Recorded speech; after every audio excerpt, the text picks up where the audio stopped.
Hello there, kia ora. Did you know that the government is currently looking at revamping how media works here in Aotearoa with a range of discussion documents with an aim on how to revive the media industry? Now, this is just at the discussion and early select committee feedback phase, and no changes that they would agree to would come into play until 2026, and it's a lot of, well, slight readjustments, but it's a start. Some of the suggestions include making it compulsory to put New Zealand-based media outlet streaming services on smart TVs in a prominent place, making sure streaming services invest in local production, highlight local content. There's talk of combining New Zealand On Air and the New Zealand Film Commission, two standalone media funding bodies at the moment, and putting them into one big organisation, allowing advertising on holidays and more captioning and audio description options. And the government does admit that these are fiddling around the edges, little changes to adapt to the changing ways that audiences now interact with media. But there are some wider reaching changes as well, which could change how media works here, like an update on the broadcasting standards rules to apply to a wider range of content, anything considered professionally produced.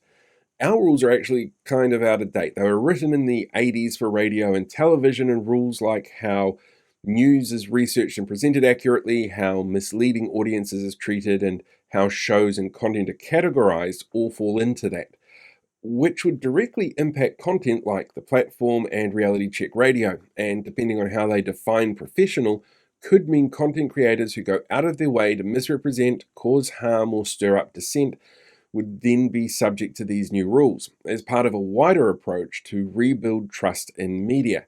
And trust in the media is something that they're focusing on. They're considering the impact of falling trust levels in media overseas and its impact here on revenue and audience numbers, and wanting to see institutions like Radio NZ or TV NZ go even further in the steps that they've taken already to try and rebuild trust from audiences. They also acknowledge that right-wing parties keep hearing how mainstream media is just a bunch of lefty shills, sometimes from the Deputy Prime Minister himself, and almost always from people who have no idea how to actually recognise media bias and instead don't see how their far-right views aren't more accepted by people or given airtime by organisations that have to legally present facts that they can back up and confirm. Not that a coalition MP would say that last part out loud, because they'd lose a big chunk of their voters. Now, it should be noted that this isn't a replacement for the Fair News digital bargaining bill that would make big tech companies pay for locally produced news content that they use, which is being put on hold while the government takes stock of the industry and also sees what's happening with the Australian version of that legislation.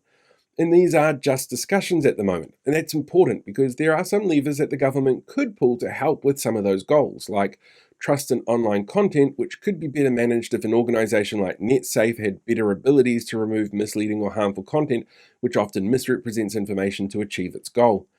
Unfortunately for this government, though, those kind of changes wouldn't stop embarrassing headlines.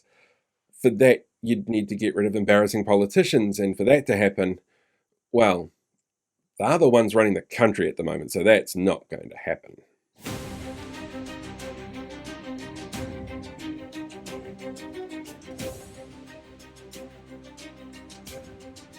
Hey, thanks for checking out today's video. Make sure you like, share, subscribe so you get more updates as we go along.